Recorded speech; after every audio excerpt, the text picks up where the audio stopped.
हजारों लोगों ने प्रेम के बिना जीवन जिया है, पानी के बिना एक भी नहीं। डब्ल्यूएच ऑर्डन का ये कहना आज भी कितना सच है। और आज हम भारत में पानी से जुड़े एक अहम मुद्दे, नदी प्रदूषण पर बात करेंगे। इंडियन एक्सप्रेस के एक लेख में हाल ही में दिल्ली सरकार के यमुना सफाई अभियान और राष्ट्रीय नमामि गंगे कार्यक्रम पर जोर दिया गया है। तो इसी संदर्भ में हम इस पूरे मामले को समझने की कोशिश करेंगे। ये चर्चा यूपीएससी उम्मीदवारों के लिए भी अहम हो सकती है, क्योंकि पर्यावरण एक महत्वपूर्ण विषय है। तो चलिए शुरू करते हैं। सबसे पहले ये यमुना की सफाई का जो जिक्र है, दिल्ली सरकार इस पर क्यों इतना जोर दे रही है और इसका राष्ट्रीय स्तर पर क्या कनेक्शन है?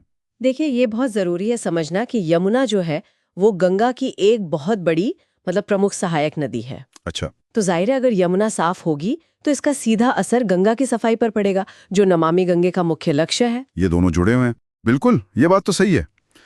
अच्छा, तो ये जो प्रदूषण है, चाहे यमुना हो या गंगा, ये आता कहाँ से है? लेख में कुछ कारणों का जिक्र है, जैसे औद्योगिक प्रदूषण। हाँ बिल्कुल, पहला और शायद सबसे बड़ा कारण यही है। कानपुर है, दिल्ली है, झारखंड में दामोदर नदी के किनारे कई औद्योगिक इलाके हैं। कपड़ा, चमड़ा, केमिकल फैक्ट्रीज, ये सब सीसा, पारा, आर्सेनिक जैसे खतरनाक केमिकल्स सीधे नदियों में छोड़ देते हैं। ओह। और चिंता की बात यह है कि कई फैक्ट्रीज में एफ्लुएंट ट्रीटमेंट प्लांट या तो है नहीं या ठीक से काम नहीं करते। मतलब गंदा पानी बिना साफ किए ही नदी में चला जाता है। ये तो गंभीर बात है। और सिर्फ बड़ी फैक्ट्रियों की बात है, छोटे उद्योगों का भी रोल है? नहीं, छोटे बड़े सभी का योगदान है। फिर दूसरा बड़ा कारण है खेती से आने वाला पानी, मतलब एग्रीकल्चरल रन ऑफ। खेती से? वो कैसे? खेतों में जो खाद और कीटनाशक इस्तेमाल होते हैं ना, हाँ। वो बारिश के पानी के साथ बहकर नदियों में पहुंच जाते हैं। इनमें नाइट्रेट्स, फॉस्फेट्स होते हैं। इससे नदियों में, जैसे पंजाब की सतलज में देखा गया है, काई जम जाती है बहुत ज्यादा। एल्गल ब्लूम्स कहते हैं इसे। अच्छा। ये पानी में ऑक्सीजन कम कर देती है, जिससे मछलियां और दूसरे जलीय जीव मरने लगते हैं। और वो पराली जलाने वाला मुद्दा भी है, उसकी राख भी तो नदियों में जाती है। हाँ, वो भी है। फिर वो धार्मिक और सांस्कृतिक वजह भी हैं, जैसे मूर्ति विसर्जन। सही कहा, मूर्ति विसर्जन, पूजा सामग्री, दाह संस्कार के बाद राख और दूसरी चीजें, इनमें प्लास्टर ऑफ पेरिस, जहरीले पेंट, प्लास्टिक, फूल माला, ये सब होता है। वाराणसी जैसे घाटों पर ये एक बड़ी समस्या है। और प्लास्टिक तो खैर हर जगह पहुंच गया है। बिल्कुल, ठोस कचरा और खासकर प्लास्टिक। भारत दुनिया में सबसे ज्यादा प्लास्टिक कचरा पैदा करने वाले देशों में है, और ये कचरा नदियों में जाके उन्हें ब्लॉक कर देता है। मुंबई की मीठी नदी इसका उदाहरण है। फिर जो बड़े बड़े कूड़े के पहाड़ हैं शहरों के पास, जैसे दिल्ली का गाजीपुर, उनसे जो जहरीला पानी रिसता है, वो जमीन के नीचे के पानी और नदियों दोनों को खराब करता है। बाप रे। और भी कुछ कारण है? लेख में शायद थर्मल प्रदूषण का भी जिक्र था। हाँ, थर्मल प्रदूषण मतलब पावर प्लांट से जो गर्म पानी निकलता है वो नदियों में छोड़ा जाता है। इससे पानी का तापमान बदलता है, जो जलीय जीवन के लिए ठीक नहीं। और रेडियोधर्मी प्रदूषण भी है, जैसे झारखंड के जादूगुड़ा में यूरेनियम खदानों से। और इन सब के ऊपर है जलवायु परिवर्तन का असर। बारिश कभी कम कभी ज्यादा, सूखा पड़ना, इससे नदियों में पानी कम हो जाता है। और पानी कम होने से जो गंदगी है वो और ज्यादा कॉन्सेंट्रेटेड हो जाती है। समझ गया। मतलब कई सारे फैक्टर्स हैं। तो इन सब से निपटने के लिए ही ये नमामि गंगे कार्यक्रम शुरू हुआ था, है ना? जल शक्ति मंत्रालय का प्रोग्राम है ये। जी हाँ, बिल्कुल। नमामि गंगे प्रोग्राम, इसका मुख्य उद्देश्य यही है कि गंगा और उसके सहायक नदियों को साफ किया जाए, उन्हें पुनर्जीवित किया जाए। इसके लिए एक पूरा स्ट्रक्चर बनाया गया है। नेशनल लेवल पर, स्टेट लेवल पर, डिस्ट्रिक्ट लेवल पर 5 लेवल का स्ट्रक्चर है।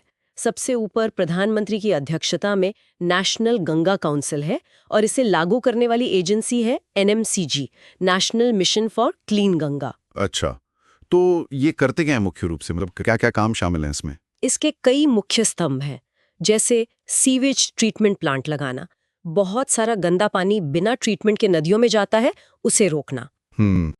रिवर फ्रंट बनाना, साफ सुथरे घाट, बायोडाइवर्सिटी यानी जैव विविधता को बचाना, लोगों को जागरूक करना, और गंगा ग्राम बनाना, मतलब नदियों किनारे मॉडल गांव विकसित करना। काफी कुछ है। क्या इसके कुछ नतीजे भी दिख रहे हैं जमीन पर?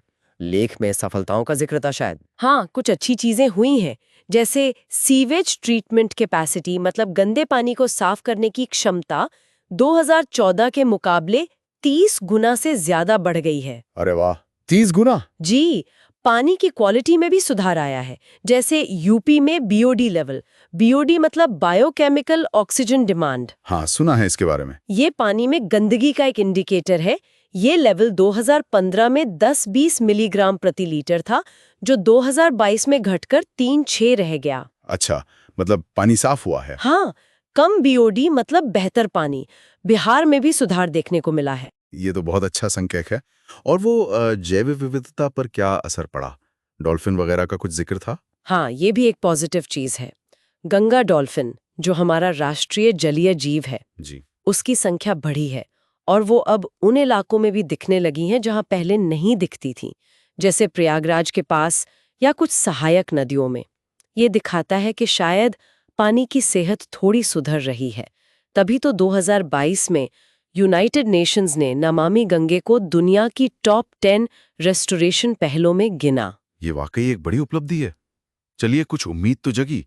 तो अब आगे क्या? मतलब और क्या करने की जरूरत है?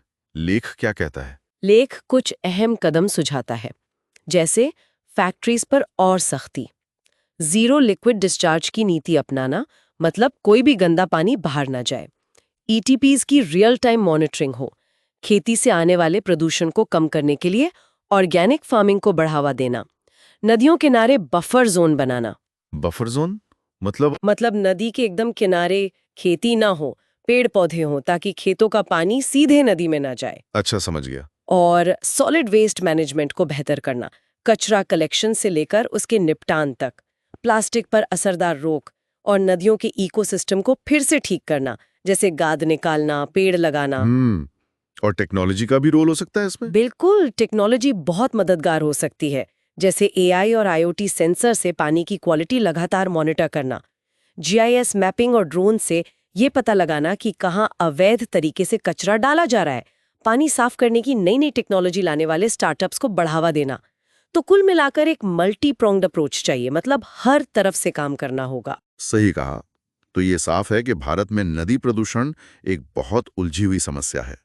उद्योग, खेती, हमारी अपनी आदतें और बदलता मौसम, सब इसमें शामिल हैं। लेकिन नमामि गंगे जैसे कार्यक्रम ये भी दिखाते हैं कि कोशिशें हो रही हैं और कुछ हद तक सफल भी हो रही हैं। पर आगे की सफलता के लिए कड़े नियम, बेहतर मैनेजमेंट, नई तकनीक और सबसे जरूरी, हम सबकी भागीदारी चाहिए। ये सिर्फ सरकार का काम नहीं हो सकता। हाँ, बिल्कुल।